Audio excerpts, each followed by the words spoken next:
Rassie, Eben, and any of the others? So I think Eben will give him proper time. He had concussion, and he had a bit of a history on concussion. So I don't think Eben will play in his incoming matches.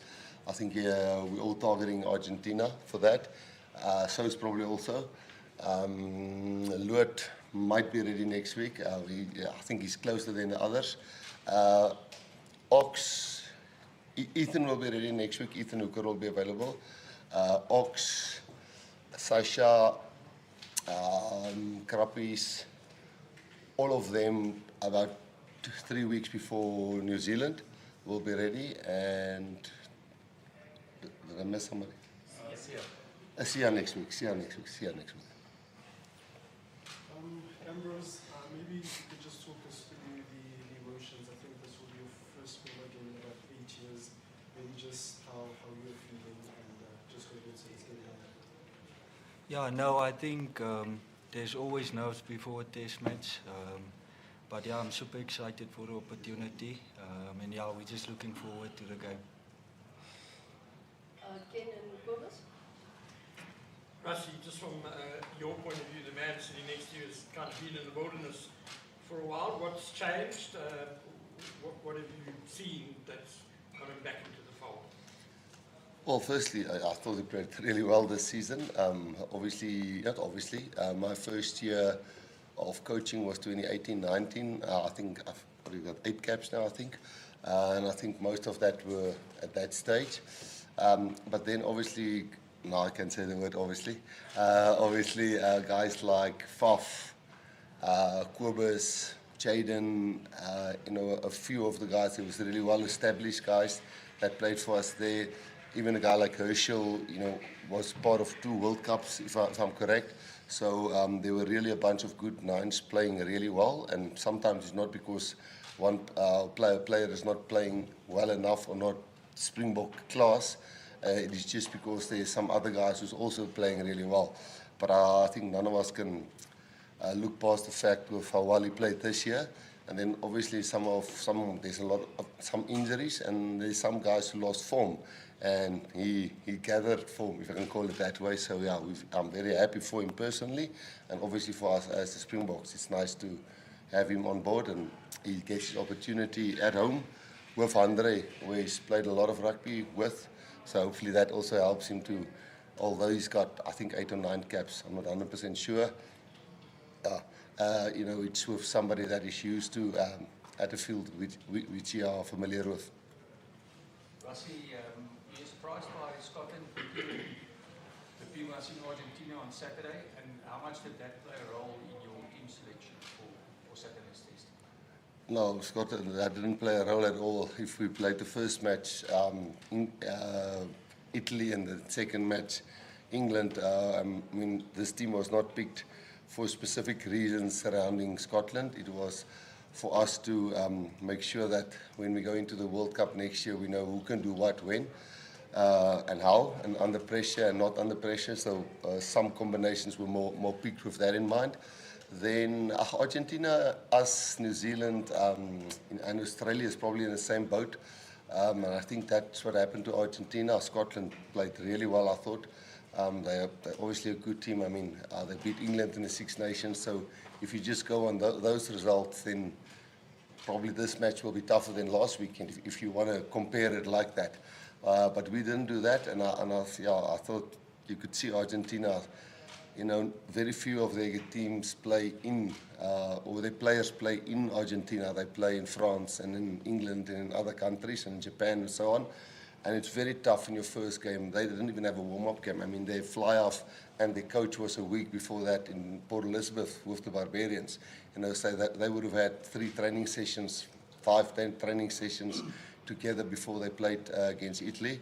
Not Italy, Scotland, and Scotland would have had a whole Six Nations. So the Southern Hemisphere teams normally take a game or 2 to get some good rhythm and cohesion. Rassie, obviously, if you look at the team, there's a lot of changes, but I guess you're counting on the continuity from the Bulls, especially in the pack and at 9 and 10? Yeah, 9 and 10, as I said, I mean, I think Andre can play with most 9s, and I think Ambrose can play with most 10s. But it is definitely beneficial when the two of them went through to a final together. You know, they played against Glasgow. Glasgow beat them well, I think, the first time around, and then obviously they got the better of them later, and vice versa. And yes, glad for them. The pack, not necessarily we looked at pools combinations. It was actually just seeing who's fit first of all, and then who we'd like to see perform well. I think it's the first time.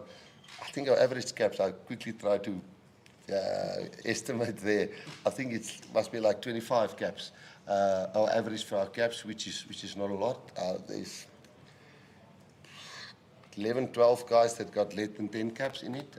So I think we will definitely go into this match with a much less experienced team compared to Scotland. So this will be a nice test for a lot of these guys to see when we get to the important part in the next year or two, who of these guys are.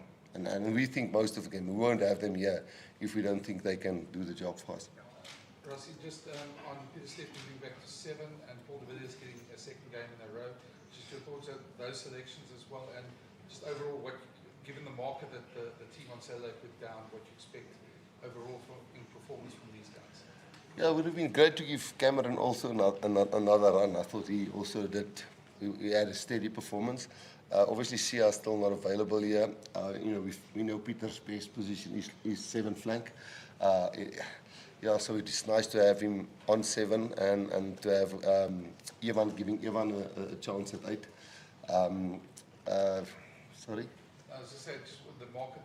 Yeah, no, the other guys played well. I mean, the score game was close at halftime, and you know they got 2 yellow cards at the end. When we got the yellow card, they came closer to us, and then when they got the 2 yellow cards at the end, we moved away from them. So I think one must calculate that also, that it was easier for us when they were 14 and 13 men, and it was easier for them when we were 14. But no, certainly I thought for the togetherness of the team really showed. Of course, that's normally, I know I'm repeating myself, but that's normally how, when we get to greatest rivalry or rugby championship, you know, we are really in sync already and we've played a lot together. But it's really tough to all of a sudden in 7 months just play a game. That game is in the past now, and I think these guys this weekend will maybe have to find their feet really, really quickly in the game to, like the other team did, a quick start, a fast start, not necessarily a scoreboard start, but the intensity start, and hopefully they can do the same. Rassie, over this past weekend, 54 tries were scored in this competition, 385, 4 points. Initially you said you're not chasing log points, you're not chasing bonus points. Are you looking at it differently now, if you see how tight those games were and how high scoring they were? Yeah, well, not because the other teams are high scoring. I did see the guys on, none of them were kicking for touch, and I'm not sure if it was log points that they were chasing or was it the momentum in the games. Interesting thing, I think there was more maul tries scored in this opening round than altogether in the Six Nations, if I have my stats correct. So I want to give World Rugby credit there. I thought all games was excellent with opening up that there's a contest with the guy in the air after a contestable kick. It's a nice competition there. I think what people thought it's going to just be all mauling, but because you can't drag in a maul anymore, you have to put more numbers into a maul, and then the guys who stop the maul now has to get out and defend after that. So there's definitely more mauling, but then after the mauling there's more tries because guys are tired of stopping mauls. You can't just put 4 guys in and drag a maul to the side. I think, you know, the scrum feet which World Rugby has introduced is getting a reward where there's a good contest there and loose forwards must stay bound to make sure their props doesn't get scrummed back. So I think the product World Rugby is putting out by the law changes or the law adjustments or interpretations that they put out there, I think that played a big role. I think it was beautiful rugby in most of the games this weekend. I do think it's all of a sudden when you see a table after a first round in June, July, it's weird to see that, and then all of a sudden you go and see, okay, now a net 2 points suddenly all of a sudden counts. That was in our mindset when we ran onto the field, but it, you know, when you then have the 4 tries, you can also relax a little bit and play a territory game because you've got your 4 log points. It's not like Super Rugby or URC or other games where it's 3 tries and more. It's 4 tries and you got a bonus point. So, yeah, but still, when you go into a test match, you just want to win the test match because, yeah, if you disrespect that, you'll probably lose it and then you might get a losing bonus point or maybe 4 tries. So a win is still the thing that counts the most. Cool. Vlog is off. And then Ross?